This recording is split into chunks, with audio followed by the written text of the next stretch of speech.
Get ready, the new year is here. Not sure where to start this year? Well, today we're going to talk about some great insight on how to get started in 2021.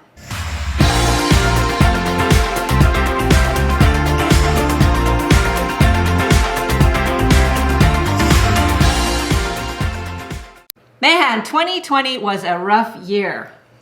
Yes, it was. So a lot of people are coming up on the new year. They're getting ready to make those New Year's resolutions. Yep. But what's the difference between a resolution and a goal? A resolution is a firm decision to do or not do something. Oftentimes people make resolutions, they just don't follow through with them throughout the year. So what we do is we try to hit a goal. A goal is just something to aim for. It keeps you on target. It provides a direction. It does involve some intention. You actually have to plan and you have to prepare. Here's what we like. It requires action. So when you're thinking about your goals in the coming year, think about the lifetime of this journey. Don't just think about how it applies to you in the moment, because you're going to be making goals for the rest of your life. So first thing you want to do is make sure you write them down. Having them in your mind is not the same thing as writing them down and being able to look at them every day. Be specific in what it is that you're saying. Are they obtainable? Can you obtain these type of goals? You don't want to put a lofty goal out there. I'm going to be president of the United States in 2021. That's probably not likely. However, there are a lot of goals that you can attain. So let's focus on those. And finally, you need to attach a time to them. They need to be time bound, either a month, a day. How often you're going to do that? You want to attach a time to it. So let's get started. All right, so we're gonna list 7 categories. We're not gonna take a lot of time here. If you want to go in detail, you can look at some other videos that we have, or you can reach out to us on YouTube comments and we'll kind of go into detail at that time. Category number 1, family and relationships. And how do you connect with your friends and family? You reach out to them. You can pick up the phone and schedule a weekly call. Get on a Zoom call with them. Have dinner together once a week, or send them a card if you're far away. Family night, it's important. Play board games, watch a movie, go outside. Get outside. Away from the rooms, get them out of the room, shut the Wi-Fi off. Just for a brief moment, they will live.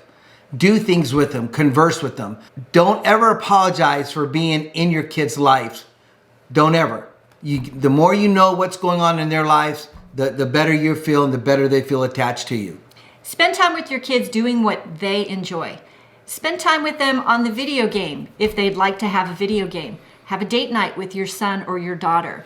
Make sure you're doing things that hold their interest. If it's all about you, they're not going to have very much interest in that. So find out what it is they enjoy doing and spend some time doing that with them. Have a family meeting. This is key to the health of your family. You usually have time with your spouse or your partner, but it's also important to spend time meeting up with your family. That way you can know what's coming up, what your plans are, what you're planning for the coming year together as a family. This is going to help your family bond like you wouldn't believe. If you're in a household with more than 2, chaos assumes, right? It's just everywhere. If you have a central place that you meet, you know what's going on prior to the week coming up, you're more able to communicate and know what's going on. Not a lot of assumption, mind reading. We went through that in the other video. Just open communication. Have a date night with your partner. Plan it once a month. This is so important to spend time together away from all the chaos from work, the home life, running a business, everything that's going on. You've got to connect with your partner. So schedule it at least once a month to have a date night with your partner. It doesn't have to be expensive. You can actually have a carpet picnic, set up a table outside and have a nice candlelight dinner out on your patio. Take a walk together or a hike if the weather allows you to. Have a movie night with popcorn and soda. Get out of the house. Go get some ice cream. Drive around. Just time. Go to seminars. Put that on your list. Take an online class. Take a couples cooking class. The second category is health and fitness. One of the things you can think about is eating better. Making sure that you're putting into your body healthier things. Push away the fast food. Start making meals at home that include more vegetables. Find out what it is that your body needs and give your body that. Exercise is important. I'll tell you a quick story. We moved to Arizona from Colorado over 10 years ago. Due to an event in our life, I couldn't hike or ski anymore. And so the weather was 9 months of winter, which means I hibernated like a bear. And I shot up to over 230 pounds because I just couldn't get out in the snow as much, couldn't do that.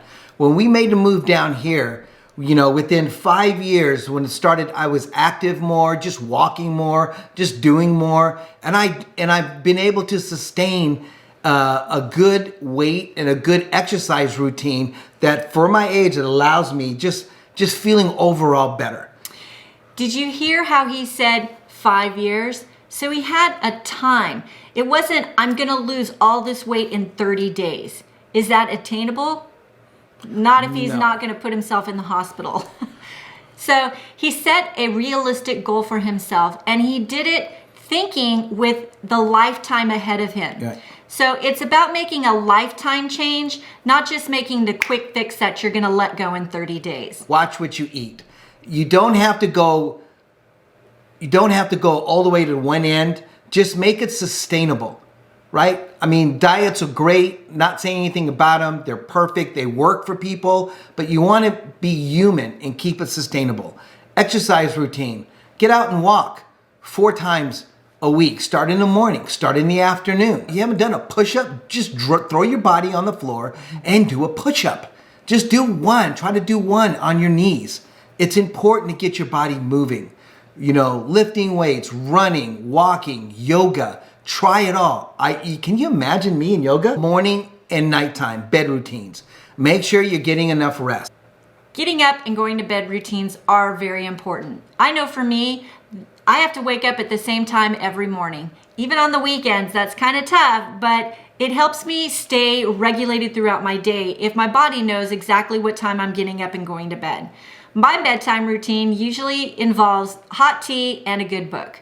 So every night before I go to bed, I do the same routine. And it helps me sleep better at night because my body knows what's coming next. All right, let's talk about number 3, spirituality. If you have a belief, if you follow a religion, if you practice it, just put a goal to do more, to understand more. There's so many online services, there's small groups, there's a lot of different ways that you can practice your faith. For those of you who are a believer, who have a faith and follow it, you know what it means to feel peace and feel centered. Follow your faith. For those of you who have faith, follow it. Pray and meditate. These are pretty important to me because I am a woman of faith. And you'll find me praying throughout the day, but especially in the morning and at night before I go to bed. Praying helps me talk to God. Meditating is a way for me to listen. So when I meditate, in the very beginning, it was a real challenge. It was hard for me to quiet my mind. But over time, I've learned what kind of meditation works for me, how to quiet my mind, and to calm my breathing. So if you haven't tried it, you should. It's a great way to relax. It helps ground you, bring you back. So if your mind's in the future, anxiety, worry, or back, shoulda, coulda, woulda, it allows you to bring yourself back centered. Also, you can write in a gratitude journal. If you're not a real spiritual person, there's always something that you could be grateful for. So start writing in a gratitude journal, listing all of the blessings in your life, all the good things that are happening in your life.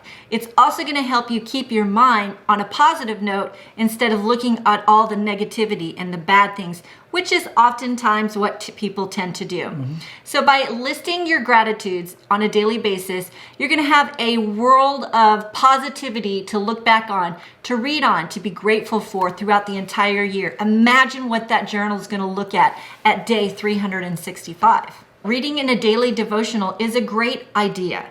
We have a daily devotional. Every day we pick it up at breakfast. Pick it up daily, read the one thing for that day, and apply it to your life. Contemplate it. Think about it. Sometimes they'll have a prayer or a meditation for you to apply.